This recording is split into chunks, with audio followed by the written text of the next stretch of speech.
Let's do an overview of the digestive system, and we'll look at the overall flow in this video of the food going from my mouth all the way through my anus, and that's roughly about 30 feet in length.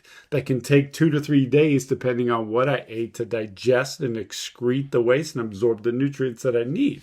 But we'll look at this picture and then a model picture and then discuss that flow of food. When we eat the food, it's going through the oral cavity. In future videos, I have a description of salivary glands and then also the number of teeth and the tooth structure itself. So we'll talk about that later. But for now, as we go through the mouth and we wrap down to the esophagus is essentially 3 regions. It runs through the cervical region, the chest, the thoracic region, and then down once I pass the diaphragm into the abdominal regions. So some books will teach it as 3 regions, but this is posterior to the trachea. And it'll collapse until I put food through it. So when we look at histology of esophagus, we'll see that once the food passes, it expands, allowed to go down. And there is muscular tension to it as smooth muscle that allows that food to go down. And then it hits finally into the stomach. Where it enters at the stomach is called the cardia, and it occurs right at a junction of a valve here that we call the cardiac sphincter or esophageal sphincter. And that's the connection from the esophagus to the stomach.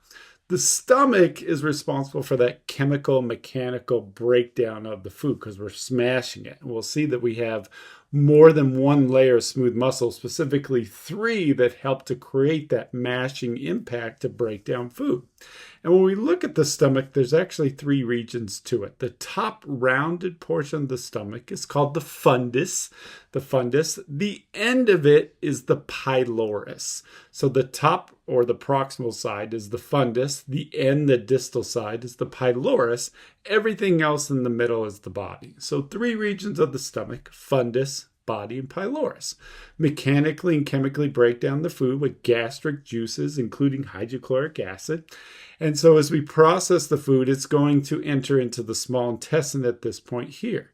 The small intestine is roughly 18 feet in long, depending on you. The first portion up, the smaller portion in length, is the duodenum, and it's just this first piece. The rest of the small intestine is all wrapping through here. The top part of it here, as it curves to the left side of this person, is jejunum.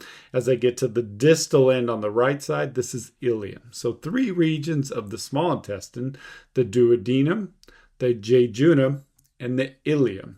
How do we enter from the actual stomach to the small intestine? Well, we're entering from the pylorus to the duodenum, and that squeeze right here at the end of the pylorus is called the pyloric sphincter.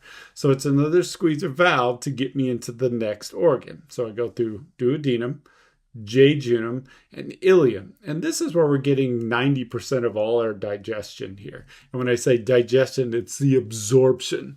So that absorption is occurring through most of the small intestine. That's why it's 18 feet in length, because it's allowing for that surface area for that to occur. When we look at histology, we'll see that it's lined with what we call villi and microvilli. And microvilli are for absorption. As I get to the end of the ileum, it's going to enter into the large intestine.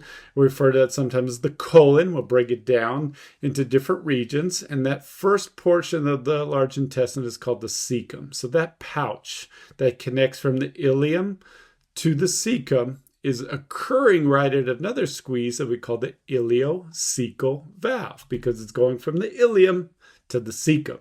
So I go ileum, cecum, and coming off the cecum is the appendix. I'll have a separate video just on the appendix, but it does serve a purpose, and mostly from a microbiology standpoint. But it can go haywire, as we know. We call that appendicitis, and we'll talk about that in another video.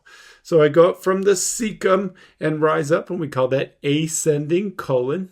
Ascending as it runs across, transverse colon as it drops down, descending colon, and then it'll curve. To me, it's not an S, but I imagine it's curving at an S towards the end. We call that sigmoid colon. So in review, the large intestine is ascending, transverse, descending, sigmoid colon. And then we finally hit the rectum. And that rectum is where we finally have to the point where we compacted the feces. It's excreted out of the anus. And what this picture is showing is some muscular tissue on the sides of the rectum. And along the side here, on both sides, this is called the internal anal sphincter. Internal anal sphincter. And this is the muscular tissue that's informing you and starting to tell you, hey, I'm going to have to go to the bathroom soon. I gotta poop or defecate. And when it gets to the point that you are going to control it and actually defecate or go poop, on the sides here, this larger muscle tissue is the external anal sphincter, which finally excretes the waste out through your anus. When we look at a different picture, I just like showing the actual torso model that a lot of classrooms use. And we've covered the lungs and the heart, and we get below the diaphragm.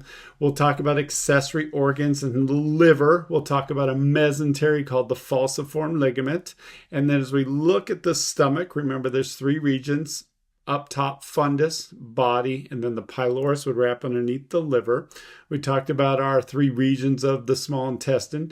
Duodenum is hiding underneath or deep to the liver here, but then I get into jejunum, and then it wraps down to the distal side to the ileum. I can see part of the ascending colon, transverse colon, some of the descending, and then it finally all hit the sigmoid underneath. One thing that's unique about the large intestine, when I look at the colon, this longitudinal muscle here is called TNA coli, the TNA coli. And so you can see this muscle that wraps all the way around. What it's doing is helping to segment and compact as you dehydrate and create the feces. So then it finally travels down to where we're utilizing as much of the water as possible, but then breaking it up, but then smashing it, compacting together till we finally get the poop that'll come out of the rectum and the anus. So let's look at the flow of food. And real quickly, as we break this down, just to give you an order, from the mouth, oral cavity, we go through our 3 regions of the esophagus, cervical, thoracic, abdominal. We go and connect at the stomach, at the sphincter here, esophageal sphincter, sometimes called cardiac sphincter. Go through the fundus, the body, pylorus, through the pyloric sphincter.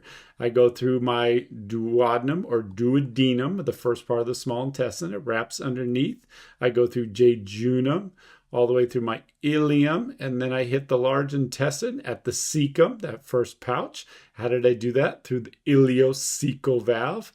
I go up ascending colon, transverse colon, descending colon, sigmoid colon, through the rectum, out my anus. This is the flow of food and a quick overview of the digestive system.